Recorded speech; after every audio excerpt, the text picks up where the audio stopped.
یہی سبب ہے کہ رسول نے فرمایا ذکر علی عبادہ فإن ذکرہ ذکری وذکری ذکر اللہ وذکر اللہ عبادہ. علی کا ذکر کرو کیوں کہ علی کا ذکر عبادت ہے، اس لیے کہ علی کا ذکر میرا ذکر ہے، میرا ذکر خدا کا ذکر ہے، خدا کا ذکر عبادت ہے. پتہ چلا جب یا علی کا نعرہ لگاتے ہیں تو اس میں اللہ بھی آ جاتا ہے، رسول بھی آ جاتا ہے. نعرہ حیدری، یہ ہے وہ ذکر، یہ ہے وہ ذکر.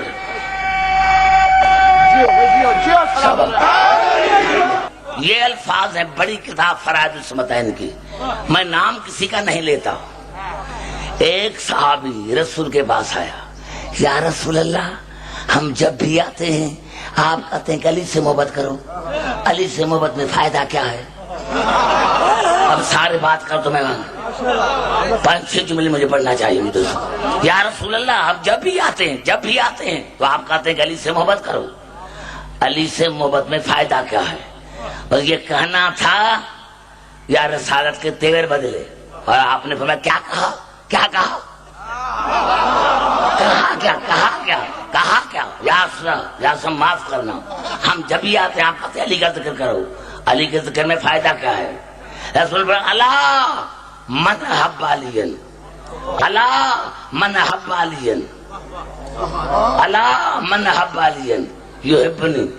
یاد رکھ جو علی سے محبت کرتا ہے وہ مجھ سے محبت کرتا ہے، جو مجھ سے من حبنی رضی اللہ عنہ، اور جو مجھ سے محبت کرتا ہے وہ اللہ کا راز پاس پر ہے. ومن رضی اللہ کافا بالجنہ، اور اللہ کی رضا جنت کے لیے کافی ہے. رسول نے فرمایا سنو گے کالی سے محبت رکھنے میں فائدہ کیا ہے؟ صحابی استغفراللہ یا رسول اللہ بتاؤ. اب اللہ من حب علین یقبل اللہ صلاتہ وصیامہ وقیامہ واستجاب لہ دعاہ. جو بھی میرے علی سے محبت کرے گا اللہ اس کی نماز کو قبول کرے گا، اللہ اس کے روزے کو قبول کرے گا، اللہ اس کے دعاؤں کو قبول کرے گا. پتا چلا اگر علی سے محبت نہیں تو تمہاری نماز قبول نہیں.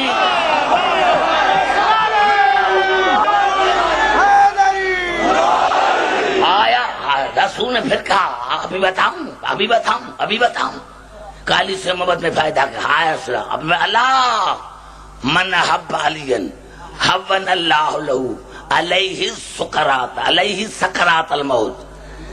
دیکھ جو میرے علی سے محبت کرے گا اللہ کو سکرات کے موت سے بچائے گا. جو میرے علی سے محبت کرے گا اللہ کو سکرات کے موت سے بچائے گا. وجعل قبرہ روضۃ من ریاض الجنہ، اور اللہ اس کی قبر کو جنت کے باغوں میں سے ایک باغ بنا دے گا. آواز ہے ابھی بتاؤں توجہ ابھی بتاؤں. ہاں سے بتا علی سے محبت کرنے میں فائدہ کیا ہے؟ آپ نے اللہ من حب علین جاء یوم القیامہ ووجہہ کالقمر لیلۃ البدر. اے صحابی جو میرے علی سے محبت کرے گا وہ قیامت میں ایسے آئے گا جیسے چودھری کا چاند. زبان سے تو بات کرنا قرآن کی طرف لوں، کیا مزہ نہیں آتا؟ اللہ من حب علین جاء یوم القیامت ووجہہ کالقمر لیلۃ البدر. جو بھی میرے علی سے محبت کرے گا وہ قیامت میں ایسے آئے گا جیسے چودھری کا چاند. نہیں 2 منٹ کے لیے خاموش آتا ہوں. یہ قرآن کے الفاظ ہیں. پہلے تو رسول کی حدیث ہے یا علی انت قائد الغر المحجلین. یا علی آپ ان کا امام ہیں جن کے چہرے سفید ہیں، روشن ہیں. یہ بھی مسلمانوں کے یعنی جن کے چہرے روشن ہوں گے قیامت میں ان کا امام علی. آئیے چلتا ہوں قرآن کی طرف. یہ الفاظ ہیں سورت آل عمران کی. یوم تبیض وجوہ و تسود وجوہ. قیامت میں 2 قسم کے لوگ ہوں گے. پہلا گروہ وہ ہوگا جن کے چہرے روشن ہوں گے، دوسرے وہ ہوں گے جن کا منہ کالا ہوگا. زبان سے بات کرو میرے دوست، سمجھ بیان کرو. یوم تبیض وجوہ و تسود وجوہ. قیامت کے دن دو قسم کے لوگ ہوں گے، ایک جن کے چہرے روشن، دوسرے وہ جو منہ کالے فَأَمَّا الَّذِينَ اسْوَدَّتْ وُجُوهُهُمْ، اللہ نے فرمایا جن کے منہ کالے ہوں گے ایک دوسرے کے پاس آئے گا، بھائی آپ کا منہ کالا ہے، وہ کہے گا تمہارا بھی تو ہے، زبان سے تو بات کرو، بزرگ تو میں بات کروں، یہ قرآن ہے، بھائی تمہارا منہ کالا ہے، بھائی تمہارا منہ کالا ہے، وہ کہے گا بھائی تمہارا بھی تو ہے، آئینے میں تو دیکھ، بس قدرت کو سیال ہے ہمارے منہ کالے کیوں؟ آواز آئے گی اکفرتم بعد ایمانکم، میں نے تمہارے منہ کالے اس لیے کیے ہیں تمہیں ایمان لانے کے بعد کافر ہو گئے تھے، پتا چلا جو مبارکیں دے کر پھر گیا قیامت میں اس کا منہ کالا ہوگا۔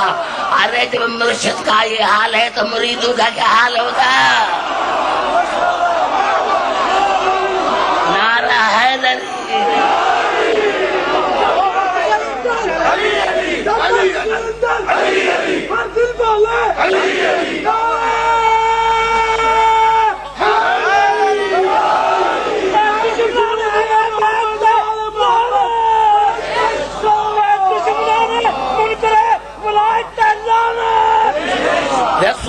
دیکھو صاحب ابھی بتاؤں علی سے محبت میں کیا فائدہ، ہاں ایسا بتائیں، عجیب جملہ ہے میرے رسول کا، الا من حب علی مر علی الصراط کل برق الخاطف، اے صحابی میرے علی سے جو محبت کرے گا وہ کل صراط سے ایسے پار ہو جائے گا جس طرح بجلی کی چمک ہوتی، وہ پل صراط سے ایسے پار ہوگا جس طرح بجلی کی چمک ہوتی ہے۔ اب میرے رسول کو جلال آیا، میں رسول کو جلال آیا، کہا ابھی بتاؤں کہ میرے بھائی علی سے محبت رکھنے میں فائدہ کیا؟ ہاں سب بتا، آپ نے الا من حب علیٰ لا ینشر لہ دیوان، جو بھی میرے بھائی علی سے محبت کرے گا اللہ قیامت میں ان کے ایمان نامے کو نہیں کھولے گا۔ ہم سے بات کروں تو میں آگے چل رہا دوستوں، اس سے بڑھ کر فائدہ کون ہے؟ ایمان سے بتائیں، ایمان سے بتائیں۔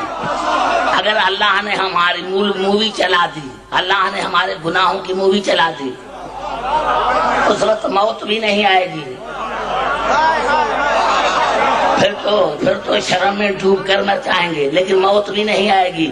اگر اسی مووی سے بچنا ہے تو پھر رات دن علی علی کرنا پڑے گی۔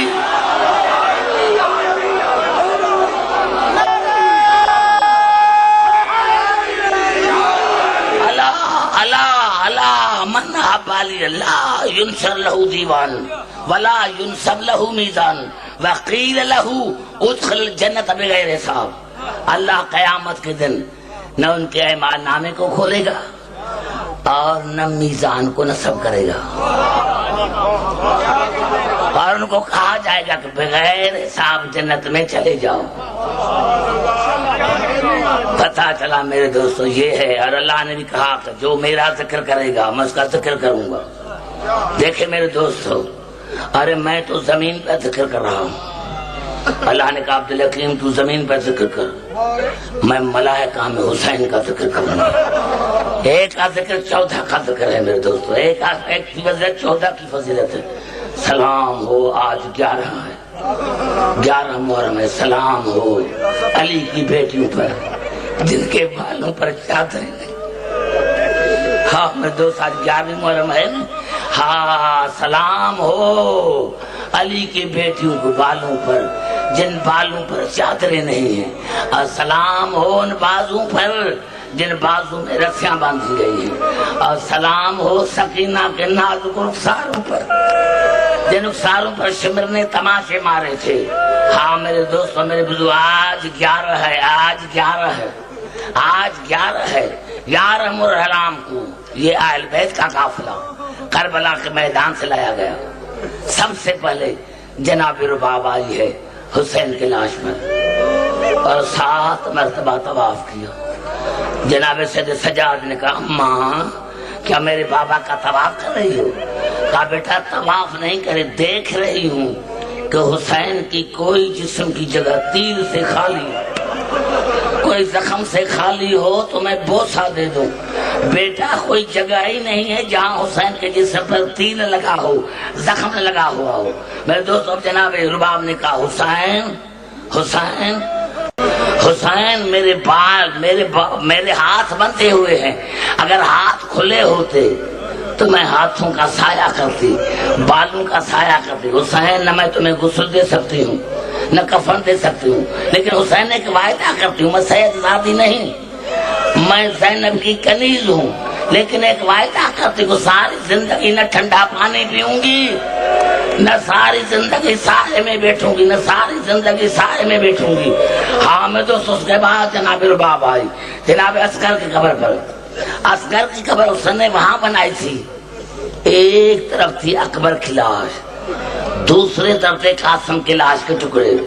حسین نے ایک ہاتھ اکبر کا اٹھا کر, جناب رباب نے ایک ہاتھ اکبر کا اٹھا کر اصغر کی قبر پر رکھا, دوسرا ہاتھ قاسم کا اٹھا کر اصغر کی قبر پر رکھا, اور آہستہ آہستہ کہا قاسم بیٹے, اکبر بیٹے, چھوٹے بھیا کا خیال, چھوٹا ہے جنگل ہے کہیں ڈر نہ جائے, میرے بیٹے کا خیال رکھنا, اپنے بھائی کا خیال رکھنا. اور کہا اصغر بیٹے, اصغر بیٹے میرا سلام ہو, جا رہی ہوں شام, جا رہی ہوں شام. ہاں میرے دوستو, کردار تو کربلا میں ہر کردار بے مثال ہے, لیکن اس بی بی کا بھی وہ مثال ہے جو مجھے تاریخ میں نہیں ملتا. کربلا سے لے کر شام, شام سے لے کر مدینہ, ساری زندگی جب تک زندہ رہی نہ ٹھنڈا پانی پیا نہ سائے میں بیٹھی, نہ ٹھنڈا پانی پیا نہ سائے میں بیٹھی. جناب سجاد فرماتے ہیں کہ جب آدھی رات گزرتی تھی تو میں دیکھتا تھا کہ اماں رباب اٹھتی ہے اور ہاتھوں سے کوئی چیز ڈھونڈتی ہے. میں پوچھتا تھا امی جان اس وقت کیا ڈھونڈ رہی ہو, رو کر کہتی تھی بیٹا اصغر کے دودھ کا وقت یاد آ گیا ہے. میں دیکھتی ہوں اصغر نہیں آیا. ہاں میرے دوستوں, کربلا کے واقعے کے بعد جب اہل بیت کو رہائی ملی تو یہی بی بی آئی سب سے پہلے سکینہ کی قبر پر, اور ہمارے ایمان لکھا کہ بی بی رباب سکینہ کی قبر سے اس طرح لپٹ گئی جس طرح ماں بچے کو رات کو جلاتی ہے, یعنی گود میں لیا قبر کو, اور کہا سکینہ, ایک عجیب جملہ ہے, کہا سکینہ شاید میرا سیدوں سے رشتہ ٹوٹ گیا. سکینہ عورت کا رشتہ اگر غیر سیدزادی ہو تو رشتہ تب چلتا ہے جب کی اولاد ہو. میں 2 پھول لے کر آئی تھی, ایک پھول کو کربلا میں دفن کیا, دوسری تم یہاں تم دفن ہوئی ہو. اب میرا کوئی اولاد نہیں, شاید میرا سیدوں سے رشتہ ٹوٹ گیا ہے. یہ کہنا تھا آزادی زینب اٹھی اور گلے لگا کر کہا بھابھی جان تم یہاں بھی ہمارے رشتے دار ہو, آخرت میں رشتے دار.